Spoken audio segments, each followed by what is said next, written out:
I wrote a novel called Time and Temperance, which a lot of that takes place in this beautiful village, Marple. This place is an inspiration, what can I say?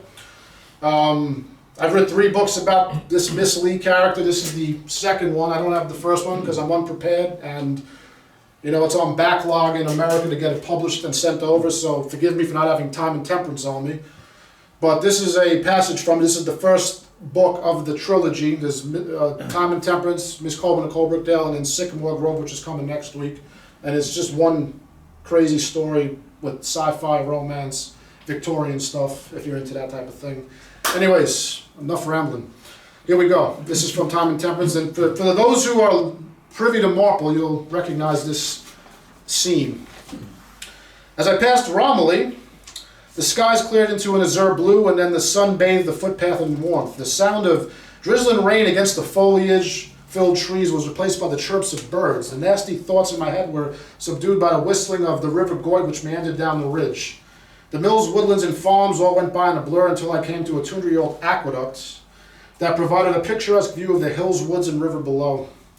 I stopped for a moment to take in the kaleidoscopic view of red, orange, yellow, and brown scattered across the tree line. I spat into the air and counted 10 seconds before I landed in the river below. If someone were to jump off, it would have been long enough for them to reflect on the decision. You know, I read that often, and it's instantaneous that falling from a height fills the actor with regret. They know that they're falling to their likely death, and they regret jumping. And I reflected and thought that that would be the case for me, just if I had stabbed myself to death in the bedroom last night. I know I would have to come to grips with the fact that I did this to myself in the heat of the moment, because I just wanted it to stop. Nevertheless, tightness crushed my chest. My knees felt ready to buckle. I about-faced and took in a view of a farmhouse nestled between the arches of the adjacent rail viaduct. And that must be a lovely place to live, I thought. I envisioned it being like a paradise. If it were a woman madly in love with and a baby girl, it seemed to be a resemblance of her. The thought brought a smile to my face, and it seemed so foreign to me. My mind convinced me it was never going to happen, and that I didn't deserve it. It all seemed like a dream to me, but maybe something that could only occur in an alternate reality. In that moment, the temptation to jump overwhelmed my mind. Perhaps then I could find out if the theory held true. Just do it, the words repeated like a beating drum. However, something compelled me to keep walking. I followed the compulsion, unsure of whether it would take me perhaps to a parallel reality where I didn't feel woozy, lethargic, panicky, and crippled by melancholy.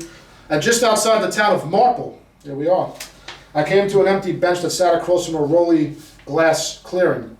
And though it was a quiet stretch in the middle of nowhere, it loudly called my name. I took a seat and looked at the brick bridge that stretched over the canal and the stone cottage that stood behind it. Threw a Marlboro into my mouth and lit the cigarette with the hope that it would overcome a nervousness that felt like it could pummel the greatest of warriors into submission.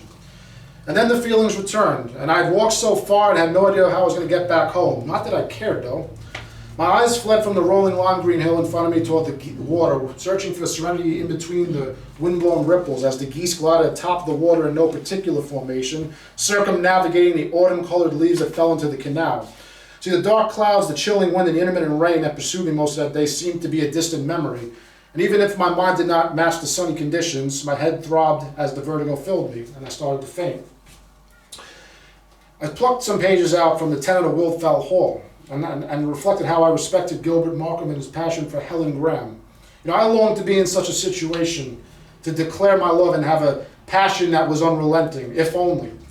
Steps clattered against the cobblestone path. I looked up toward the brick bridge and I went over the canal, and emerging from the shadows was a woman. The pages fell out of my hands and made eye contact with her. Her hair was long and flowing, dipped in a beautiful copper-red auburn shade. It fell down her back and toward her chest with the same elegance and grace that matched her steps. Her round eyes were a piercing blue that sparkled with life and hope. And she had a fair, soft, gentle, and flawless, doll-like complexion. Her face looked like it would belong in a painting. Without a doubt, I had seen her in my dreams before. Her gaze saw right through me. She was the most beautiful creature I had ever seen. Thank you. Just to give you some context,